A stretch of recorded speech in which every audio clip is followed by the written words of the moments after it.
Бәріңізге сәлем, Arduino негіздер курсының кезекті сабағына қош келдіңіз. Кейде сіз Arduino'да шамдар, желдеткіштер және басқа да тұрмыстық техника сияқты айнымалы тоқтарды басқаруларыңыз келеді. Бірақ Arduino 5 вольттық кернеумен жұмыс жасағандықтан айнымалы тоқтармен жұмыс жасай алмадық. Бұған дейінгі сабақтарда тек 5 вольттық кернеумен ғана жұмыс істеп келдік. Arduino тікелей жоғары вольттық құрылғыларды басқара алмағандықтан, оған көмекші құрал ретінде релені пайдаланады. Олай болса, бүгінгі сабағымыздың тақырыбы реле деп аталады. Менің қолымда ұстап тұрған реле арқылы жоғары вольттық электрлік құрылғыларды басқара аламыз. Қарапайым өмірде релелер бір каналды және көп каналды болып бөлінеді. Бүгінгі сабақта сіздерге бір каналды релелермен жұмыс жасап үйренетін боламыз. Реле қалай жұмыс жасайды?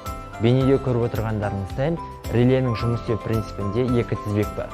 Бұл екі тізбек бірінші тізбек пен екінші тізбектің ортасында катушка орналасқан. Сол катушканың орналасуына байланысты электромагниттік құбылыс пайда болады. Бірінші тізбекте кілт жабылғанда, екінші тізбекте ашылады. Ал бірінші тізбекте кілт ашылғанда, екінші тізбекте кілт жабылады. Яғни, бірінші тізбекке тоқ берілген кезде электромагниттік құбылыс пайда болып, екінші тізбекке тоқ беріледі. Көріп отырған бейнелеріңіз бүгінгі өтетін сабақтың негізгі жұмыс істеу принципі болып табылады. Бұл бейне арқылы біз бір каналды реленің қалай жұмыс істейтінін көре аламыз. Бүгінгі проекттің схемасын және эксперименттік бөлігін Tinkercad онлайн сервисіне жасаймыз. Және де бізге әуел бастан құрал жабдық ретінде Arduino микроконтроллері қажет болады. Бүгінгі тақырып бойынша бүгін біз реле тақырыбын өтеміз, сондықтан да біз бүгін реле тақырыбы бойынша практикалық жұмысты жасайтын боламыз. Бүгін біз реле тақырыбын өткен болатынбыз, сол бойынша релені және 9 вольттық қуат көзін және бізге керек болатын шамды алып келеміз. Үйдегі қолданып жүрген 12 вольтты қажет ететін шамды қолдандық. Екі аяғы бар, екі шықпасы бар. Және осы 12 вольттықты Arduino микроконтроллеріне жалғайтын боламыз, басқаратын боламыз.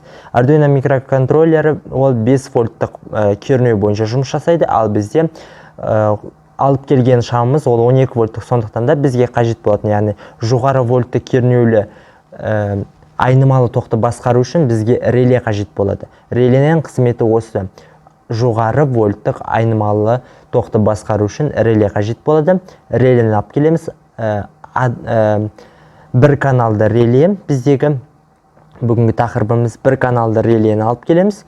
Бір каналды реленің 6 аяғы бар, 6 шықпасы бар.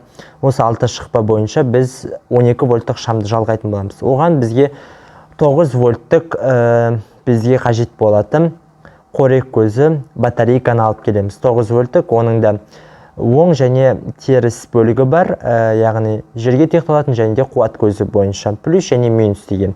Қызылы плюс, қара бізде минус отрицательный бөлігі болып табылады. Біздегі яғни положительный оң бөлігін, яғни релеге жалғаймыз. Осы реледен ал жерге тұйықтаймыз 9 вольттық батарейканың бір бөлігін шамға жалғаймыз және де оны қара түспен белгілеп, ал қызыл түсті белгілеу осылай жүргізілсін. Одан кейін біздегі екінші аяғын реленің екінші бөлігіне жалғаймыз және де бұл жерде бізге беріліп отырғаны реледе, яғни бір бөлікпен бірінші тізбек пен екінші тізбектің арасын бөліп тұрған бізде катушка бар ғой, электромагниттік құбылыс тудыратын. Осы электромагниттік құбылыс тудыру үшін осы жерден біз қазір екі бөлікке бөліп отырмыз. Яғни плюсті, яғни 9 вольттан шығатын бір бөлігін біз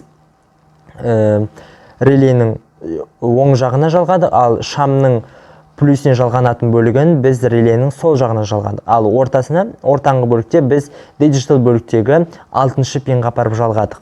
6-шы пинға апарып жалғап отырмыз. Бұл өйткені бірінші тізбек бойынша бізге керек болатыны, ол бізде көк түспен белгілейік. Бұл 6-шы пинға жалғанған және де граундты жерге тұйықтаймыз. Реленің өзін жерге тұйықтау үшін Arduino микроконтроллерінің граунд бөлігіне жалғайтын боламыз. көріп отырғанымыздай бұны қара түспен белгілейік. Осы жалғанған бөлікті қара түспен белгілейік және де осы жалғанған бөлік бойынша енді скетчін жазатын боламыз. Біздегі скетчі бұның негізгі бір каналды релені жасалған проекттің скетчі оңай. Яғни бұл жерде біз диджитал бөлікке жалғанған пеннің атын ғана, мәнін ғана беріп кетеміз. 6 деп бұрынғы скетч бойынша жазылған. Яғни 1 секунд жанады, 1 секунд өшеді. Яғни біз жоғары кернеулігі бар айнымалы тоқты осылай реле арқылы басқара алатынымызды көрсете алдық бүгінгі сабақта. Және де бір каналды реленің схемасы көріп отырмыз. Кілті ашылып, кілті жабылады. Яғни 1 секунд өшіп, 1 секунд жабылады. Яғни электромагнит құбылыс туған кезде қосылады, сөнген кезде өшеді. Көріп отырғанымызда біз беріп отырмыз. Яғни хай деген кезде бізде жағылады, лоу деген кезде өшеді. Ол бізге айқын. Енді біз мәнін өзгерту арқылы бізге керек болған мәнді алып өзгертсек болады. Және де 3 секунд немесе 5 секунд аралығында өшіп сөндіруге де болады. 1 секунд жанады, 3 секунд сөнеді. Яғни бізде негізгі жұмыстың мақсаты бұл жерде Arduino микроконтроллер негізі 5 вольт бойынша жұмыс жасайды.